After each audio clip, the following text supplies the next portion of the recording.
Morning to all of you students. देखिए छात्रों, पिछले वीडियो में हमने समसीमांत उपयोगिता नियम को पढ़ा था और उस नियम में आपको बताया गया था कि समसीमांत उपयोगिता नियम किसे कहते हैं। यह नियम विभिन्न नामों से जाना जाता है, जैसे समसंतुष्टि का नियम, गॉसियन का दूसरा नियम, प्रतिनिधि नियम, आनुपातिक नियम आदि नामों से आपको बताया गया था। साथ में इसकी आधुनिक व्याख्या प्रोफेसर वॉल्डिंग ने की है और वॉल्डिंग ने दो प्रकार की मान्यताओं को लेकर इस नियम को समझाया, जिसमें भारी सीमांत उपयोगिता WMU वेटेड मार्जिनल यूटिलिटी और दूसरा बजट कांस्टेंट बजट प्रतिबंध। दोनों मान्यताओं को लेकर प्रोफेसर वॉल्डिंग ने इसकी आधुनिक व्याख्या की है। पिछले वीडियो में मैंने तालिका के माध्यम से इन मान्यताओं को एक्सप्लेन भी किया था, आपने उसको पढ़ा होगा। एक दो कमेंट्स इस प्रकार के मिले हैं कि वो तालिका समझ नहीं आई है छात्रों को, तो मैं दोबारा से उस तालिका को बनाकर आपको यह समझाने का प्रयास कर रहा हूं। तो छात्रों थोड़ा ध्यान से इसको आप देखें और समझने का प्रयास करें। देखिए, हमने इस तालिका में ये मान्यता ली है कि एक उपभोक्ता के पास उसकी जो आय है वो 12 रुपए है और साथ में ये माना गया है कि बाजार में एक्स वस्तु, जो पहली वस्तु है वो 2 रुपए में मिल रही है प्रति इकाई, और जो दूसरी वस्तु वाई वस्तु है वो 3 रुपए में प्रति इकाई मिल रही है। इसके आधार पर अपन को अपने बजट को फुलफिल करना है। समसीमांत उपयोगिता नियम ये कहता है कि उपभोक्ता की दी हुई आय और बाजार में किसी दो वस्तुओं की कीमत पर उपभोक्ता उस आय को इस प्रकार से व्यय करता है ताकि उपभोग के प्रत्येक स्तर पर संतुष्टि का जो स्तर है वो समान बन जाए। इसी बात को मैं इस तालिका के माध्यम से स्पष्ट कर रहे हैं। तो छात्रों, यहाँ पहली मान्यता है उपभोक्ता की जो आय है ये 12 रुपए है। ध्यान रखिएगा, उपभोक्ता के कितने रुपए हैं? 12 रुपए। और दूसरी मान्यता है कि एक्स वस्तु की कीमत PX बराबर 2 रुपए और PY बराबर 3 रुपए। ऐसा माना है, आप कुछ भी मान सकते हैं इसमें समझाने के लिए। ऐसा माना है कि उपभोक्ता के पास 12 रुपए, बाजार में एक वस्तु की कीमत 2 रुपए और दूसरी वस्तु की कीमत 3 रुपए। अब इसे अपन को दोनों मान्यताओं में फिल करना होगा। इसके लिए मैं तालिका बना रहा हूं यहाँ पर और इस तालिका के माध्यम से आपको ये समझना होगा।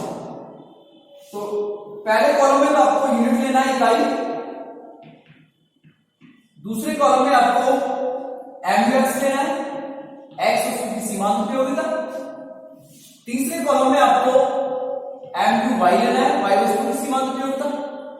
चौथे कॉलम में आपको भाग लेना है MUX अपॉन PX, एक्स वस्तु की भारी सीमांत उपयोगिता है। और पांचवें कॉलम में आपको लेना है MUY अपॉन PY, ये वाई वस्तु की सीमांत उपयोगिता है। तो छात्रों, यहां हम 1 2 3 4 5 इकाई का हम उपभोग कर रहे हैं और इससे मिलने वाली सीमांत संतुष्टि घटता सीमांत उपयोगिता नियम कहता है जब आप किसी वस्तु का लगातार उपभोग करते हैं तो उस वस्तु से मिलने वाला सीमांत संतुष्टि कोण लगातार क्या होने लग जाता है? घटने लग जाता है। तो आप एक्स वस्तु का उपभोग कर रहे हैं, तो पहली इकाई से आपको 12 के बराबर संतुष्टि मिल रही है, दूसरी से 10 के बराबर मिल रही है, तीसरी से 8 के बराबर मिल रही है, 6 के बराबर मिल रही है और 4 के बराबर। मैंने दो संतुष्टि का दो इकाई का घटाया है, वो इसलिए घटाया कि मैं आगे जाकर भारी सीमांत उपयोगिता जो 2 का इसमें भाग दूंगा तो इससे कैलकुलेशन सही आएगा, इसलिए मैंने दो यहां पर घटाया है। तीसरे वाले में 15, फिर 12, फिर 9, 6 और 3। यहां मैंने 3 इकाई को घटाया। क्यों घटाया? क्योंकि यहां मैं आगे जाकर 3 का भाग दूंगा तो इससे कैलकुलेशन प्रॉपर संख्या में आएगा, इसलिए ऐसा किया गया। आप भी कोई ऐसा उदाहरण बनाकर अपने आइडिया से आप ले सकते हैं, पूरा उसमें भाग चला जाए। अब इनका भारी सीमांत उपयोगिता हम निकालते हैं, तो एक्स वस्तु की भारी सीमांत उपयोगिता कैसे निकलेगी? एक्स वस्तु की सीमांत उपयोगिता में एक्स वस्तु की कीमत अनुपात का भाग देना है। तो एक्स वस्तु की सीमांत उपयोगिता ये वाला कॉलम है, इस वाले कॉलम में कितने का भाग देना है? 2 का देना है। वाई की निकालनी है, वाई वस्तु की सीमांत उपयोगिता में किसका भाग देना है? 3 का देना है। तो पहले 2 का देते हैं, तो यहां आएगा 6 5 4 3 और 2। ये एक्स वस्तु की भारी सीमांत उपयोगिता है। तो छात्रों, यहां वाई वस्तु की सीमांत उपयोगिता निकालेंगे अपन, तो वाई वस्तु की भारी सीमांत उपयोगिता निकालेंगे। वाई वस्तु की सीमांत उपयोगिता किसका भाग देंगे? वाई वस्तु की कीमत के अनुपात। तो इसमें हम भाग देंगे तो 5, 4, 3, 2, 1। इस तरीके से आप तालिका का निर्माण करेंगे, तालिका बनाएंगे। अब देखिए हमने 2 शर्तें ली थी, वर्ल्डिंग के अनुसार 2 शर्तें हमें पूरी करनी है, और वो शर्तें जहां पूरी होंगी वहां इस नियम का या इस नियम के पड़े उपभोक्ता को अधिकतम संतुष्टि मिलेगी। तो वो शर्तें क्या है, उन शर्तों पर गौर कीजिएगा। पहली शर्त है भारी सीमांत उपयोगिता, जिसको लिखा गया है MUX अपॉन PX बराबर MUY upon PY dot dot dot MUN upon PN। ये भारी सीमांत उपयोगिता है WMU, वेटेड मार्जिनल यूटिलिटी, वर्ल्डिंग के अनुसार। दूसरी जो शर्त है वो बजट प्रतिबंध की है। वो क्या कहती है, वो कहती है PX गुणा X प्लस PY गुणा Y बराबर N। छात्रों जहां दोनों शर्तें पूरी होंगी वहीं उपभोक्ता का संतुलन होगा।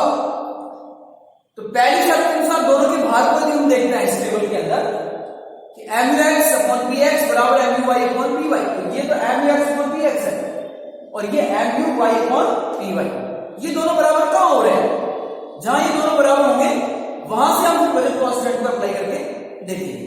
तो यहां आप देखिए ये वाली स्थिति बन रही है 5 और 5। इस स्थिति में दोनों वस्तुओं की भारी सीमांत उपयोगिता बराबर है, ये भी 5 है, ये भी 5 है।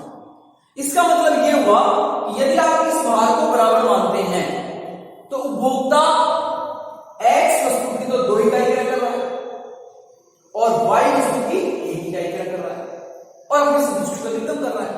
लेकिन यह भारी सीमांत उपयोगिता तो पूरी होती है।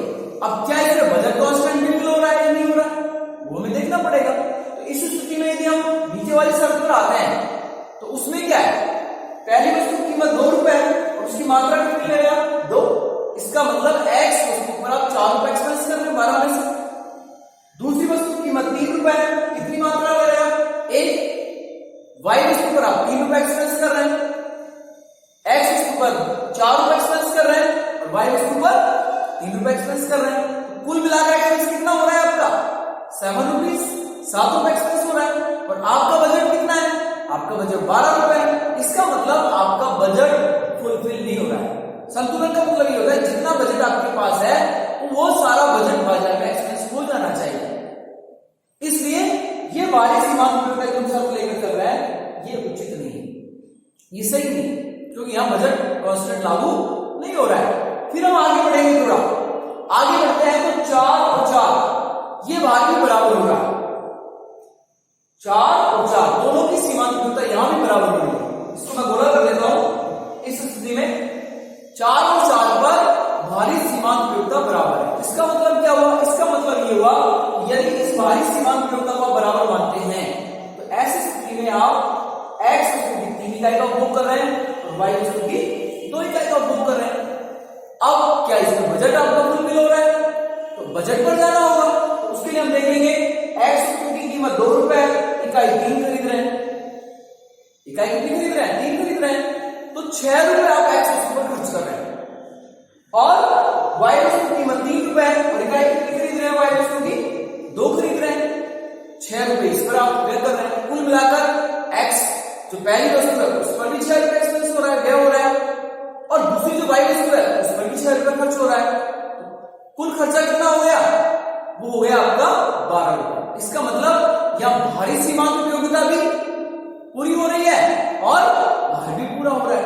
तो इस स्थिति में आपको ध्यान रखने की बात यह है कि उपभोक्ता दोनों शर्तों को पूरी करके अपनी संतुष्टि को अधिकतम करता है। तो छात्रों यह इसी तरीके से आपको एक्सप्लेन करना पड़ेगा कि उपभोक्ता जो है वो 2 इकाई Y की उपभोग करते हुए और 3 इकाई X की उपभोग करते हुए अपने उस बजट में अपनी संतुष्टि को अधिकतम करता है।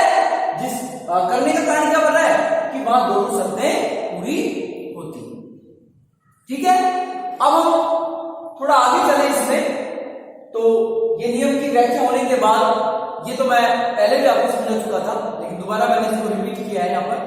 तो ये शायद अब आपको समझ आ गया होगा, ये समझ आ गया। तो अब हम इसी नियम में आगे बढ़ रहे हैं और आगे है नियम की सीमाएं या आलोचनाएं, कि जो सम सीमांत उपयोगिता नियम को हमने पढ़ा है उस नियम में क्या क्या कमियां रह गई, उसकी क्या क्या आलोचनाएं हैं। क्योंकि इस नियम की मान्यताओं को भी मैंने बताया आपको कि उपभोक्ता विवेकशील होना चाहिए, वस्तु की उपयोगिता मापनीय है, मुद्रा की जो सीमांत उपयोगिता उसको स्थिर मान लेता है, वस्तु की अविभाज्यता की बात करता है ये नियम। तो इस प्रकार की मान्यताओं को लेकर नियम चल रहा है। तो इन सारी मान्यताओं से ही इस नियम में कुछ आलोचनाएं जनरेट होंगी। और हम यदि बात करें तो इसमें यह मान्यता ली गई है कि उपभोक्ता को वैकल्पिक पसंद की पूर्ण जानकारी है, ऐसा वो मानता है। प्रोफेसर बॉल्टिंग इस नियम को जब समझा रहा है तो ऐसा मानता है कि उपभोक्ता को किन किन वस्तुओं पर खर्चा करना है, किन किन वस्तुओं को अपने बजट में लेना है, वो विकल्प या वो पसंदें हैं वो उसको जानकारी में है, उसकी नौ में है। लेकिन आलोचक कहता है कि ये ऐसा संभव नहीं है, क्योंकि जब हम हमारा बजट बनाते हैं तो उसमें केवल प्राथमिकताएं निर्धारित करते हैं, हमें ये पता नहीं होता कि हम किस वस्तु पर कितना खर्चा कर देंगे। वो दृष्टिकोण हमारा बदल भी जाता है, हम बाजार में जाते हैं, वस्तु पसंद आती है नहीं आती उसको छोड़ देते हैं, दूसरी ले लेते हैं, जबकि वो कहता है कि पूर्व निर्धारित होती है। तो पूर्व निर्धारित नहीं होता, कई बार हमारे विकल्प जो होते हैं उनकी जानकारी हमें नहीं होती है और हम फिर भी हम उन विकल्पों का उपभोग कर लेते हैं। इसलिए इस नियम के अकॉर्डिंग ये इसमें आलोचना बन जाती है। इसके बाद यदि हम नेक्स्ट आलोचना की बात करें तो नियम में उपभोक्ता की विवेकशीलता की बात की गई है। उपभोक्ता की विवेकशीलता की बात की है, उपभोक्ता विवेकशील होता है, लेकिन कई परिस्थितियों में उपभोक्ता के जो निर्णय होते हैं वो इस प्रकार के होते हैं जो गैर विवेकी हो जाते हैं। उसके अंदर सभी उपभोक्ता की इतनी समझ नहीं होती कि बाजार की दशाओं को समझ सके और अपना जो बजट है उसको एक अच्छे तरीके से लागू कर सके। इसलिए विवेकशीलता की जो मान्यता इसमें लिखी है वो भी इसमें आलोचना बन जाती है। देखिए छात्रों, यहां तीसरी जो बात करें वो इसमें वस्तु के विभाजन की बात करता है।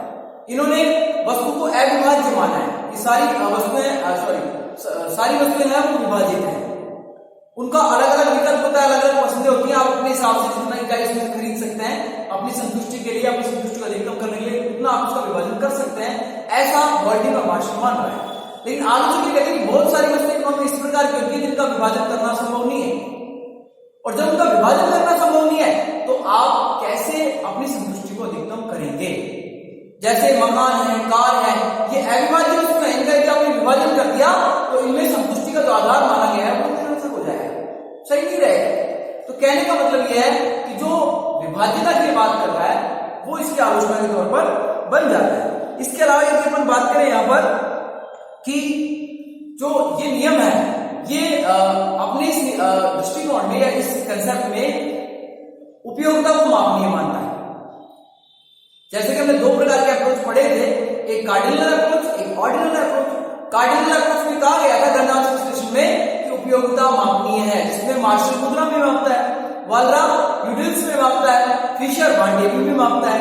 और मार्शल ये कहता है कि किसी वस्तु के उपभोग से वंचित रहने की अपेक्षा जितनी मुद्रा आप देने को तैयार हो उसकी उपयोगिता है। लेकिन हिग्स और एलन जैसे अर्थशास्त्री इस बात का खंडन करते हैं कि उपयोगिता को मापना सार्थक नहीं है, उपयोगिता को नहीं मापा जा सकता। इसके अलावा अगली आलोचना की हम बात करें तो ये नियम जो है मुद्रा की सीमांत उपयोगिता उसको स्थिर मानता है। मुद्रा की सीमांत उपयोगिता का मतलब है कि मुद्रा की एक इकाई के द्वारा जो क्रय शक्ति उत्पन्न की जाती है वो स्थिर होती है, उसकी क्रय शक्ति में बदलाव नहीं आता, ऐसा ये नियम मानता है। लेकिन वास्तव में ऐसा है कि समय के अनुसार जैसे जैसे टाइम गुजरता है आने वाले समय में मुद्रा की क्रय शक्ति बदल जाती है। मुद्रा की एक इकाई सौदा को क्रय करने की जो शक्ति है उसके अंदर वो बदल जाती है। इसलिए हम ये कहें मुद्रा की सीमांत उपयोगिता स्थिर है, लैम्ब्डा का मान स्थिर है, तो वो भी गलत हो जाएगा। तो ये कुछ इस प्रकार की आलोचनाएं इस नियम को आगे जाकर थोड़ा सा ड्रॉबैक या पीछे डिमेरिट में लाती हैं, इस कमियों में लाती हैं। तो इन पर हमें ध्यान देना होगा, इनका सुधार करना होगा और उसके बाद इस नियम को आगे बढ़ाना होगा। देखिए, आलोचनाओं के बाद हम ये नहीं कह सकते कि ये नियम निरर्थक है। आलोचनाओं को पढ़ने के बाद हम यदि ये सोचते हैं कि नियम निरर्थक है तो ये गलत बात है। ये नियम निरर्थक नहीं है। वर्तमान परिप्रेक्ष्य में जो गॉसेन का दूसरा नियम है ये इतने सारे दृष्टिकोणों के लिए उपयोगी है जो इसकी महत्ता को, इसकी उपयोगिता को प्रदर्शित करता है। अब जब आलोचनाओं को हमने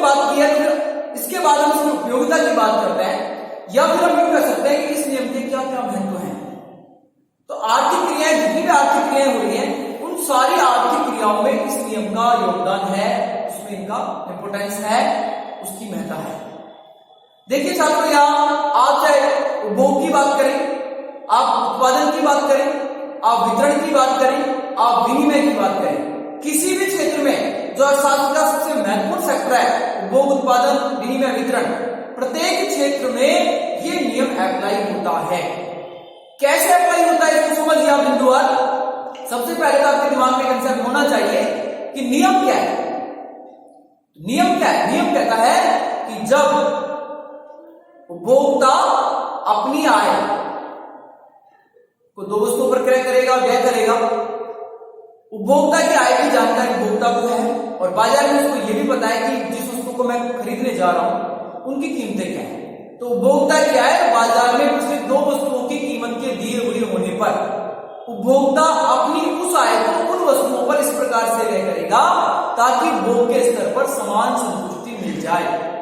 इसीलिए इसको बोला गया है इक्वल मार्जिनल यूटिलिटी लॉ, समसीमांत उपयोगिता नियम, कि एक इकाई को व्यय करने से संतुष्टि का स्तर बराबर हो जाए। MUX/PX बराबर MUY/PY, X वस्तु से मिलने वाला भार Y वस्तु के भार के बराबर हो, तब ये नियम लागू होता है। तो यहां विभिन्न क्षेत्रों में इसको अप्लाई करें, इसके इंपोर्टेंस को देखें, तो उसमें आप ये बात देख सकते हैं कि उपभोग में इसका योगदान है, उत्पादन में योगदान। एक उत्पादक अपने उत्पादन के साधनों को विभिन्न वस्तुओं पर इस प्रकार लगाएगा ताकि उसको कम से कम लागत पर ज्यादा उत्पादन मिल जाए। ये सब उत्पादक सोचता है। कौन सा नियम अप्लाई हो रहा है? समसीमांत उपयोगिता नियम लागू हो रहा है। आप वितरण पर बात करते हैं कि एक जो उत्पादक होता है वो उत्पादन के साधनों को उस उत्पादन में से वो हिस्सा देगा जिस उत्पादन में उस साधन का अंश जितना है, मतलब उसको इतना हिस्सा देगा जितना उस उत्पादन में उसका अंश है। कोई यदि कम काम कर रहा है उसको कम मिलेगा, उसका भार कम है। कोई व्यक्ति ज्यादा काम कर रहा है, अच्छा काम कर रहा है, उसको ज्यादा मिलेगा। अब आप देखिए एक इंजीनियर को बहुत कुछ मिलता है, एक डॉक्टर को बहुत ज्यादा सैलरी मिलती है, एक मजदूर को बहुत कम मिलती है। तो ये जो भेद है ये उनकी सीमांत उत्पादकता का है कि एक सीमांत इंजीनियर और डॉक्टर की सीमांत उत्पादकता बहुत अधिक होती है, या यूं मजदूर की तुलना में बहुत ज्यादा होती है, इसलिए उसको ज्यादा सैलरी मिलती है और मजदूर को कम सैलरी मिलती है। तो वितरण में लागू होता है, ये विनिमय में लागू होता है। आप उन वस्तुओं को देंगे, देते जाएंगे जिनकी उपयोगिता आपके लिए नहीं है, आप उन वस्तुओं को लेते जाएंगे जिनकी उपयोगिता आपके लिए। जब वो देने लेने का हिस्सा बराबर हो जाएगा वहां का संतुलन हो जाएगा। तो विनिमय में इसका योगदान है। उपभोग में हम बात करते हैं Y बराबर C+S, Y बराबर C+S, ये कंजंक्शन में ये भी समसीमांत उपयोगिता नियम है कि उपभोक्ता अपनी आय को दो वस्तुओं पर या दो क्रियाओं पर किस प्रकार डिवाइड करे, कंजम्पशन कितना करे और बचाए कितना उपभोग करें, कितनी बचत करें, इस चीज को देखना है तो समसीमांत उपयोगिता नियम के महत्व को स्वीकार किया जाएगा।